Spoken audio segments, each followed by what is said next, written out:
Scène pour gagner. Avec Tristan et tout ça, ça va être une belle lutte, je pense. Je devais tourner à 3, j'ai eu peur de ne pas venir les rattraper sur le poteau, mais je l'ai fait. Ça fait plaisir, c'est le temple du trot, surtout pour une dernière, donc on finit l'année en beauté. Créé en 2008, le Trot Top Tour, ou appelé plus couramment trot à poney, est la 33e discipline équestre reconnue par la Fédération française d'équitation. Si au galop, les courses de poney se reposent uniquement sur du bénévolat, le trot se veut plus structuré. C'est parti pour le championnat de France catégorie. Les drivers doivent impérativement être licenciés à la Fédération française. Ensuite, ils reçoivent une licence du syndicat des entraîneurs qui valide lui-même leur autorisation de courir, même rigueur du côté des poneys, qui passent des épreuves de qualification, comme les grands. Pauline. C'est Marie qui s'impose devant Pauline Bazir. C'est pas simplement que des courses de poney, c'est un dossier économique. On a la formation parce qu'il faut former. Donc ça, la FASEC a mis en place quelque chose. Et on a ouvert le dossier élevage pour créer une race de poneys français trotteurs. Et on a déjà tous les poneys qui sont qualifiés, prennent déjà un label, ils deviennent poneys de course. Et ensuite, donc ils rentrent dans un fichier IFCE. Donc ça veut dire que c'est des poneys qui prennent une valeur marchande. Et ensuite, on va les qualifier pour qu'ils puissent devenir étalons et après créer la race, les produits.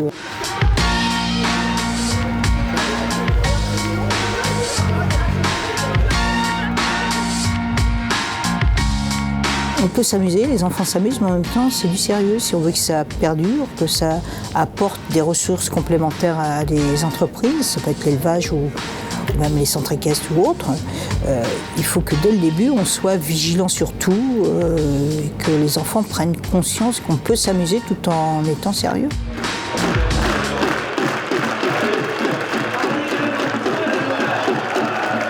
Et si un pays devait être pris en exemple, ce serait certainement la Suède. Les courses de poney y sont connues et reconnues, acclamées par un public chaleureux comme en ce jour d'Elite Lopp, le prix d'Amérique suédois. Parmi les nombreux professionnels passés par la case poney, le top driver européen Björn Goop garde un souvenir impérissable de cette période. Le poney, il m'a donné beaucoup de, comment ça dit, patience, parce qu'il faut prendre du temps avec le poney, il ne faut pas stresser comme ça. Et moi, j'étais plus de stress quand j'étais jeune, mais le poney, j'ai changé ma vie complètement avec le poney. Et mon poney était tellement difficile, il ne voudrait pas gagner, il voudrait toujours être deuxième, il ne voudrait jamais passer le premier. C'était difficile à gagner les courses avec lui. Dans l'hiver, c'est fermé, mais parce qu'il y avait beaucoup de neige en Suède comme ça. Mais tout l'été, le printemps et l'automne, c'est des courses de poney chaque week-end.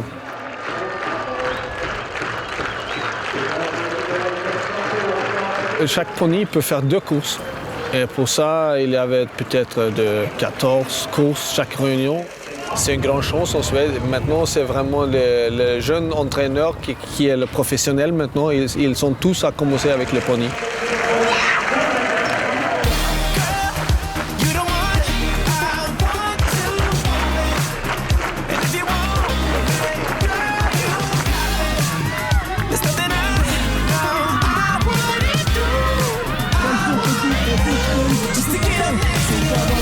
À l'image de ce qui s'est passé en Suède, les courses de poney au galop en France ont donc vu naître de nombreux champions, d'Olivier Pellier à Maxime Guyon en passant par Jacques Ricou.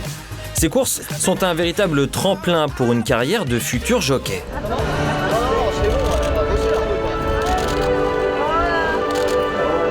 Avec déjà 5 cravaches d'argent et des victoires de prestige à travers la planète, Maxime Guyon est aujourd'hui une star habituée des podiums.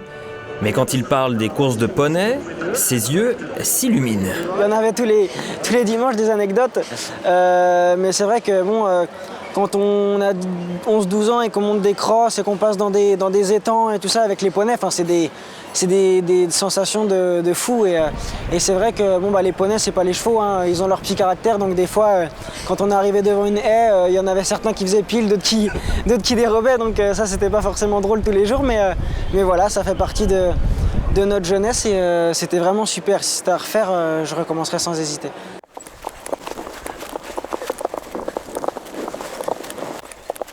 Déjà 2 fois cravache d'or dans la catégorie des poneys, Augustin Madamet est sur les traces de ses glorieux aînés.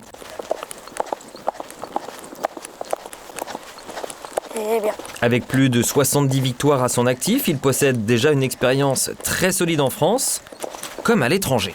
J'ai monté 2 courses en Angleterre pour Geoffroy de la Sayette. Et j'ai monté 2 très bons poneys. J'ai été 2e avec une petite qui s'appelle Ruby. Et un autre, un grand poney qui est d'origine cheval, mais qui est un petit cheval. Il s'appelle B-Side aussi. J'ai gagné à Linfield Park avec et vraiment des très bonnes sensations.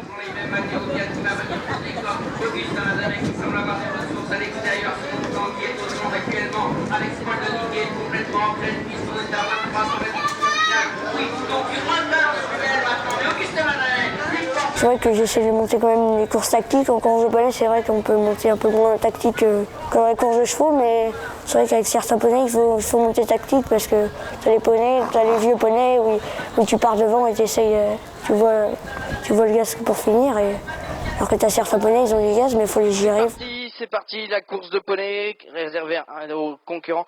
Poney de 1m11 à 1m20, avec tout de suite aux avant-postes, c'est Augustin Madamet, Tchikitibou qui... Au début, j'étais un peu plus, je voulais prendre un peu plus prendre l'avantage et maintenant j'essaye de patienter un peu plus. Avec Augustin Madamet. C'est Grim Barrow qui l'emporte, Yolnenga termine second, Cartagena dans des opérations tente de venir le chercher également. Si aujourd'hui les victoires s'enchaînent, le premier succès du jeune Augustin Madamet, en selle sur une certaine Jamaïcaine, garde une saveur toute particulière. Et pour cause, elle est le parfait trait d'union entre le présent et le futur. Jamaïcaine, c'est une poney qui a été pendant à peu près 10 ans la meilleure des courses de poney. J'ai débuté avec elle, ma première course, et j'ai gagné. Et je veux dire que Maximilian, il a débuté avec cette poney-là, il a gagné. Alors c'est vrai que ça fait toujours rêver. Ces cavaliers-là, Jacques Ricou, David Cotin, Adrien Foissier, Maxime Guyon, Olivier Pellier, tous ces cracks ont eu des cravaches d'or. Donc pour nous, notre fédération, c'est quand même une vitrine exceptionnelle. Et tous ces jockeys-là sont reconnaissants généralement envers notre fédération. Ils disent que du bien de notre fédération. Donc pour nous, c'est une grande vitrine. Et c'est un honneur pour nous, ça.